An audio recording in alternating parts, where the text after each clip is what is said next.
안녕하세요. 실천신학대학원에서 종교사역 강의하는 정재영입니다. 이번에 한국교회 트렌드 2024에 저자로 참여를 하게 됐는데요. 제가 목회데이터 연구소의 자문위원으로 있고요. 또 작년부터 또 한국교회 트렌드책 기획팀으로 활동하고 있어서 이번에도 참여를 하게 되었습니다. 작년에도 소그룹에 대한 내용, 몰라클 라이프하고 또 퍼블릭 처치 두 개를 썼는데요. 이번에는 3040에 대한 글을 쓰게 되었습니다. 3040이 뭐 잘 아시는 대로 우리 한국 사회에서도 마찬가지고 교회에서도 이제 허리 세대가 된다고 할 수 있는데요. 우리나라에서 이제 평균 수명, 요즘 기대 수명이라고 합니다만 80세가 넘어가면서 그 전체 나이의 중간에 해당하는 나이가 이제 40세가 넘어가고 있습니다. 그래서 우리나라에서도 전체적으로 보면 3040 세대가 차지하는 비율이 되게 높고요. 또 한국 교회에서도 이제 마찬가지라고 할 수 있는데요. 그래서 한국 교회에서도 이제 앞으로 중직자가 되고 또 교회 미래를 책임져야 될 나이가 3040이라고 할 수 있는데 정작 현실적으로 이제 그렇지 못하다는 그런 문제가 있습니다. 아마 잘 아시겠습니다만 기존의 가나안 성도 얘기할 때도 3040 세대가 제일 많다는 얘기들을 많이 했었는데요. 올해 나온 한국 기독교 목회자 협의회 한목협이라고 얘기를 합니다만 그 데이터에서도 보게 되면 전체 중에서 전체 이제 가나안 성도 비율이 한 29% 이렇게 파악이 됐는데 그 중에서도 3040 세대가 33%가량이 됩니다. 제일 많은 비중을 차지하거든요. 그 얘기는 우리나라에 있는 전체 3040 세대 기독교인들 3명 중에 1명은 교회를 안 나간다는 얘기입니다. 본인 스스로 기독교인이라고 하는데 3명 중에 1명은 교회는 출석하지 않는 기독교인이라는 얘기거든요. 제가 오래전에 그 가나안 성도 책을 쓸 때만 해도 전체 한 10%, 11%로 추산을 했고 숫자로 뭐 한 100만 명 이렇게 얘기를 했는데 지금은 그 2배 이상이 된 상황이고요. 비율로는 뭐 거의 3배 가까이 늘어난 상황인데 그 가장 많은 비중이 3040 세대에 있다라고 하는 얘기고요. 또 우리가 작년 책에서는 이제 플로팅 크리스찬이라고 하는 것을 중요하게 얘기를 했었는데요. 잘 아시겠지만 이제 교회에 이렇게 정착해서 안정된 신앙생활을 하는 것이 아니라 여기저기 떠돌아다니면서 뭐 다른 교회도 좀 기웃기웃거리고 또 대면 예배 잘 참석하지 않는 이런 형태를 얘기하는 것인데 실제로 지금 3040 세대 대면 예배 회복률이 가장 낮습니다. 전체 한국교회 대면 예배 참석률은 한 70%까지 회복이 됐는데 3040은 이제 50% 될까 말까 하기 때문에 굉장히 대면 예배 참석률이 낮다는 것이죠. 그러니까 이것은 가나안 성도 얘기를 하는 게 아니라 가나안 성도는 교회 출석하지 않는 사람들이기 때문에 그들을 제외하고 기존에 교회 출석하는 3040만 놓고 보더라도 절반밖에는 대면 예배에 참석하지 않는다는 얘기고요. 그 중에 상당수는 온라인 예배를 드리고 있고 또는 아직은 가나안 성도가 아니지만 교회에 잘 출석하지 않는 이런 비율이 굉장히 높다고 하는 것입니다. 그래서 이제 아까 말씀드렸던 것처럼 한국교회의 중추 역할을 감당해야 되지만 현실에서는 한국교회의 약한 고리가 되고 있다. 이렇게 말씀을 드리는 것이죠. 사실 이제 많지는 않은데 제가 다 가보지를 않아가지고 이제 여기다 이렇게 딱 말씀드리기는 좀 어렵지만 어쨌든 이제 기본적으로 3040 세대 얘기를 했을 때 3040에 대해서 좀 관심을 갖고 그 영적 필요에 대해서 좀 민감하고 이런 것들이 중요하다고 생각을 하는데요. 그런 3040 세대들을 특별히 좀 이해하고 좀 배려하는 그런 모임들을 운영하는 교회들이 있는 것으로 알고 있는데 또 과천교회라고 뭐 굉장히 큰 교회이긴 합니다만 거기에서는 뭐 30 플러스라고 해가지고 구역을 따로 만들어서 주로 30대에서 40대 초반까지 사람들이 따로 모이고 교육자도 따로 배치하고 좀 더 이제 그들의 필요에 좀 민감한 그런 목회를 많이 하는 것으로 알려져 있는데 그런 모임들을 통해서 이제 소그룹도 좀 활성화가 되기도 하고 또 관련된 지역 사역들, 마을 목회라든지 환경 관련된 활동들을 하면서 더 활성화되고 있다는 그런 내용들을 이렇게 접하게 되었고요. 또 무학교회라고 하는 교회도 7교구라고 해서 따로 3040 세대들을 따로 이제 교구로 이렇게 구성해서 하는 교회도 있는 것으로 알려져 있습니다. 그 7교구 같은 경우에는 이제 어른들만 모이는 게 아니라 어른들과 그 자녀 세대가 같이 묶여 있어서 부모와 자녀가 한 160가정 정도가 한 교구로 구성되어 있어서 그렇게 또 이제 교회에서 관심을 갖고 활성화하는 경우들이 있고요. 근데 좀 이제 안타까운 것은 그런 이제 좋은 몇 가지 사례들이 있긴 있습니다만 대부분 한국 교회가 이제 크지 않은 교회 많이 있기 때문에 뭐 잘 아시겠지만 전체 통계로 보면 한 100명 이하의 비교적 작은 교회들이 뭐 60% 이상, 많게는 70%까지 차지하기 때문에 그 100명이 안 되는 교회에서 3040을 따로 분리한다는 게 현실적으로는 좀 어렵기도 하고, 어쨌든 이제 규모가 뭐 몇백 명 이상 되는, 1000명 이상 되는 이제 큰 교회 얘기들이지, 대부분 작은 교회에서 이제 현실적으로 좀 생각하기 어려운 부분들이 많이 있거든요. 그래서 이제 한편으로는 3040 세대를 이해하고 배려하는 것은 중요하지만 지나치게 꼭 분리하는 것만이 좋은 방법은 아니다. 전체 한국교회 세대들을 어떻게 통전적으로 이해하고 그들의 필요에 좀 적절하게 목회를 하느냐가 중요하다는 얘기들을 많이 하고 있고요. 이제 제가 좀 드는 생각은 지금 3040 세대의 관심들이 좀 바뀌고 있다고 하는 것인데요.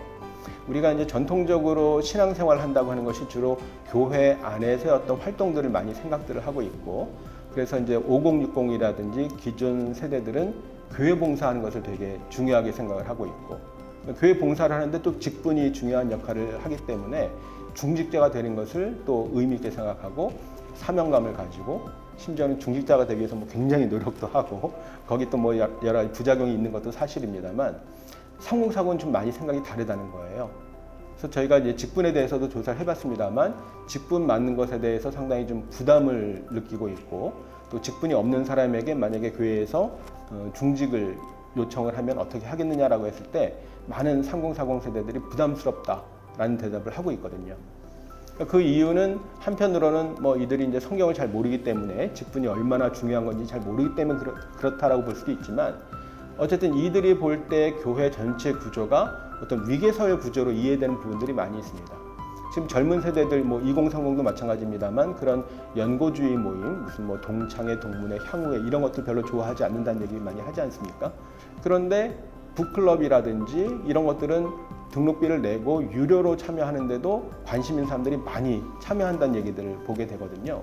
그런 것처럼 교회 안에서 이런 모임들, 뭐 구역이나 속회 모임도 마찬가지고, 또 말씀드렸던 것처럼 직분을 감당하는 것도 하나의 위계사회 구조에 들어간다라고 이해를 하는 것이죠. 이런 이제 기존의 5060 세대와 3040 세대의 관심이 다르다라고 하는 것도 매우 중요한 부분이라고 생각이 듭니다.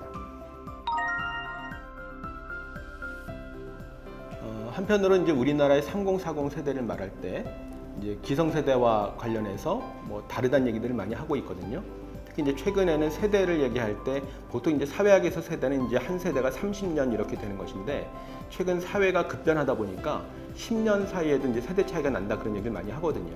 그래서 이제 30대와 40대도 다르다 이런 얘기들도 많이 하고 있는데, 또 한 가지 주목하고 싶은 것은 무엇이냐 하면 우리가 이제 세대 담론이란 표현도 하고 세대별로 특징들을 얘기하기도 하지만 사실은 그 세대 담론 너머에 있는 또 중요한 차원이 있는데, 그게 뭐냐 하면 경제적인 부분, 또 불평등에 대한 부분이라고 하는 겁니다. 사실 요즘 젊은 세대들이 경제적으로 굉장히 어렵고요. 또 우리 사회에서 말할 때도 아마 부모 세대보다 더 잘 살기 어려운 최초의 세대일 거란 얘기들을 많이 합니다. 무슨 말인지 이해하실 텐데요. 대부분 뭐 우리 세대까지는 부모보다 자녀 세대가 더 기회가 많이 있었고, 돈도 좀 더 많이 벌고 경제적으로 좀 더 여유 있는 세대가 되었는데, 지금 우리 자녀 세대들은 부모보다 더 경제적으로 여유가 없는 세대가 된다는 얘기죠. 뭐 잘 아시는 것처럼 우리가 뭐 헬 조선이니 뭐 이런 얘기들 20대 때 외치고 살았던 세대가 바로 지금의 30대들이거든요. 이런 차원에서 사실은 세대 문제 이면에 여러 가지 경제적인 불평등이나 빈곤 문제 이런 것들이 있다고 하는 것인데요. 놀라운 것은 저희가 3040 세대 조사를 해보니까 3040 신앙 세대의 신앙의 단계가 경제 수준하고 비례하더라고 하는 것이에요. 무슨 얘기냐 하면 경제 수준이 높은 경우에 그 신앙 단계도 높다는 겁니다. 신앙 단계를 우리가 4단계로 해서 조사를 했는데 3, 4단계에는 상류층에 속한 사람들이 많아요. 그리고 1, 2단계는 하류층에 속한 사람들이 많아요. 사실 이제 전체적으로도 그런 비슷한 그 경향이 나타나긴 합니다만, 특별히 3040에서 좀 뚜렷하게 나타나는 것을 볼 수가 있거든요. 그러니까 이것을 어떻게 설명해야 될까? 사회학적으로 보게 되면 이런 일종의 종교 활동이라고 하는 것이 어떤 먹고 사는 어떤 필수적인 활동은 아니죠. 생계에 관련된 활동들은 아니기 때문에 아무래도 시간적으로나 경제적으로 여유 있는 사람들이 좀 더 적극적으로 열심히 참여할 가능성이 많이 있다고 하는 것이고, 그런 사람들이 더 만족도도 높아지겠죠. 그러니까 3040 세대들 중에서 경제적으로 여유 있는 사람들은 자기가 시간 내고 싶을 때 시간을 내서 예배도 참석하고 소그룹도 참석하고 뭐 집회도 참석하고 하면서 만족감이 올라가고 신앙 단계도 더 성장할 수 있지만 경제적으로 어려운 사람들은 그렇지 못하다고 하는 겁니다. 이게 현실적인 문제이기 때문에 사실 이제 교회가 뭐 경제 문제를 다 해결해 주기는 어렵지만 특별히 이런 어려움들에 대해서도 좀 이해를 하고 또 어떤 공동의 노력을 하는 것도 중요하다고 생각이 듭니다. 좀 쉽지는 않은데요. 우리가 이제 전통적으로 교회 안에 오랫동안 제도화된 그런 측면들이 있기 때문에 그런 전통들을 우리가 다 무시하기도 어렵고 또 부분적으로는 이제 성경적으로 보았을 때 또 필요한 부분들이 있기 때문에 예를 들어서 뭐 교회 직분을 다 없앤다 이게 꼭 해결 방법은 아닐 수도 있거든요. 그러면 기존의 전통을 유지하면서도 어떻게 좀 더 의미 있게 또는 공동체답게 할 수 있느냐 이런 고민들을 좀 해야 될 것이라고 생각이 드는데요.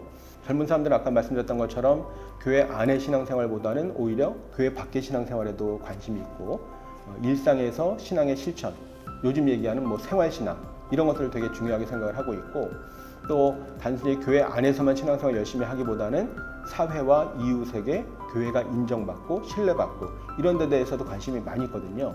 근데 그런 필요들이라든지 관심들을 이렇게 파악하지 못하면 교회가 의사결정할 때에도 그런 3040이나 젊은 세대의 관심과는 동떨어진 결정을 할 수 있다고 하는 것이죠. 그런 점에서 교회가 어떤 기존의 전통적인 조직은 유지한다고 하더라도 어떻게 젊은 세대의 의견들이 좀 수렴될 수 있도록 좀 개편이 가능할지 그런 고민들을 좀 하면 좋을 것 같고요. 근데 쉽지는 않지만 뭐 일부 어떤 교회에서는 일종의 비례대표제처럼 해서 뭐 결정은 당회, 장로회에서 한다고 하더라도 여러 부서, 세대들이 들어와서 발언을 하고 의견 개진을 할 수 있는 그런 기회를 주는 교회들도 있고요. 또 뭐 우리가 교단마다 좀 차이는 있습니다만 교단 헌법상으로도 대부분 40세가 되면 장로 자격은 주어지거든요. 좀 더 이른 나이엔 한 35세 이상 되면 장로가 될 수 있는 교단도 있고요. 그래서 뭐 현실적으로 가능한지 모르겠습니다만 우리가 이제 뭐 이렇게 쿼터제를 둬가지고 여성 장로를 선출하고 하는 것처럼 자격이 없고 이제 조건이 안 되는데 뭐 억지로 할 수는 없겠습니다만 가능하다면 40대 젊은 장로를 쿼터제를 주든지 해가지고 좀 교회 안에 의사결정 구조에 들어올 수 있게 하는 것도 좋은 방법이라고 생각이 들고요. 제가 이제 작년에 조사를 한 바도 있습니다만 그때 보게 되면 기존의 전통적인 교회 활동들, 교회 봉사나 청년부, 장년부 활동, 또 소그룹 활동에 대해서도 참여 의지가 굉장히 낮아요. 특히 이제 구역이나 속회 같은 경우에 대부분 교회들이 그냥 본인들의 의사와 상관없이 교회에서 일방적으로 편성해서 그냥 배정하는 경우들이 많이 있거든요. 근데 그런 것들을 별로 좋아하지 않는다는 겁니다. 단순히 지역 기반으로 해서 가까이 사는 사람들끼리 그냥 이렇게 묶어놓을 것이 아니라 여러 가지 신앙적인 관심이나 비전이나 뭐 이런 것들에 따라서 좀 다양하게 구성할 수도 있고 아까도 말씀드렸지만 요즘 이제 그런 북클럽, 독서 토론 이런 데 관심이 많이 있는데 그런 다양한 신앙 활동 또는 뭐 동호회 활동, 뭐 문화 예술 활동 이런 것들도 좀 교회에서 할 수 있도록 기회를 만들어서 좀 소그룹을 다양화할 필요가 있고 중요한 것은 말씀드렸던 것처럼 교회에서 일방적으로 배정할 것이 아니라 본인들이 좀 선택해서 참여할 수 있도록 본인들의 관심에 따라서 참여할 수 있도록 좀 그 주체성이랄지 자율성을 인정하게 되면 좀 더 관심이 많을 것이라고 생각이 들거든요. 그런 식으로 이제 교회 여러 가지 제도와 구조의 어떤 전통들은 유지하면서도 좀 더 새롭게 좀 더 많은 사람들이 참여할 수 있는 구조로 바꿔나가는 것도 중요하다고 생각이 듭니다. 전에 제가 이제 그 비제도권 교회 연구했을 때는 그 사람들 꼭 3040인지 모르겠는데 그 어떤 교회가 원래 이제 IVF라는 그 선교단체 출신의 간사 출신의 지금은 목사님 됐나? 그때는 전도사님이었는데 비혼자들도 편하게 올 수 있는 교회를 하고 싶다. 그러니까 꼭 비혼자를 위한 교회는 아니지만 비혼자가 있더라도 결혼 안 한 사람도 결혼 안 했기 때문에 배제되고 소외당하는 게 아니라 편하게 와서 교제할 수 있는. 왜냐하면 한국의 전통적인 교회가 다 가정 중심이잖아요. 그러다 보니까 우리가 생각하는 그런 정형화된 가족이 없는 미혼자라든지 이혼자라든지 뭐 사별을 했다든지 하면 교회 오는 게 불편하거든요. 자꾸 가정 중심으로 모이니까.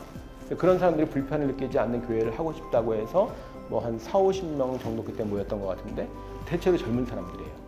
그게 다 3040인지 모르겠지만 아마 20대부터 아마 한 40대까지 좀 골고루 있는 것 같은데 그런 것들도 일종의 좀 새로운 시도라고 할 수 있죠. 그러니까 이게 뭐 전체 한국교회 뭐 주류를 형성한다 이런 건 아니지만 우리 변화하는 이 시대에 뭔가 새로운 영적인 필요에 좀 민감한 그런 목회를 하는 사례로는 얘기할 수 있겠죠. 좀 그런 다양한 시도들이 앞으로 나와야 된다고 생각이 들고요. 사실은 많은 3040 세대들이나 가난한 성도들이 비슷해요, 성향이. 가난한 성도들 조사한 내용 보면 기존 교리에 동의하는 비율이 되게 낮아요. 우리가 이제 한 10가지를 이렇게 물어봤는데 뭐 하나님 믿고 예수 믿는 것은 믿지만 부활, 뭐 동정녀 탄생 이런 그 동의율이 좀 낮고 동의율이 제일 높은 게 뭐였냐면 성경에도 신화적 내용이 있다. 이 동의율이 제일 높아요. 그러니까 성경을 말 그대로 하나님의 말씀이라고 생각하지는 않는 거예요. 이 자체가 우리가 볼 땐 문제다 잘못됐다 볼 수도 있지만 그런 비율이 되게 높아요. 가난한 성도들이. 그럼 이들에 대해서도 그걸 이렇게 틀렸다 잘못됐다라고 정죄할 게 아니라 좀 그 얘기를 들어주면서 나도 그런 고민하고 있어. 나도 그걸 풀리지 않아. 이런 얘기를 해줄 수 있는 목회자도 저는 좀 필요한 것 같거든요. 그런 관점에서 보면 사실은 3040 세대가 이제 아까 얘기했던 것처럼 이제 신앙 단계가 낮고 미성숙하고 이렇게 볼 수도 있지만 뭔가 기존의 신앙관, 어떤 보수적인 신앙관, 뭐 축자 영감설 이런 것하고는 좀 다른 방식의 신앙을 가지고 있다고 볼 수도 있거든요. 근데 그걸 갖다 우리가 다 틀렸다고 내치기보다는 좀 이해하고 들어주고 이런 것들도 필요한데 전통적인 관점에서는 못 그러죠. 목사님들 만나보면 말도 안 되는 소리지 그거는. 이건 뭐 완전 잘못된 신앙이고 이건 완전 그냥 다시 뒤집어 놔야만 되는 문제라고 생각을 하는데 그런 식으로는 떨어져 나가죠. 그러니까 흔히 이제 뭐 조용한 퇴직 얘기하는 것처럼 교회에서도 이제 2030, 3040 조용히 이제 교회를 떠나는 거거든요. 그런 것에 대해서 조금 더 우리가 좀 열린 자세로 대할 필요가 있다고 생각이 드는 거죠.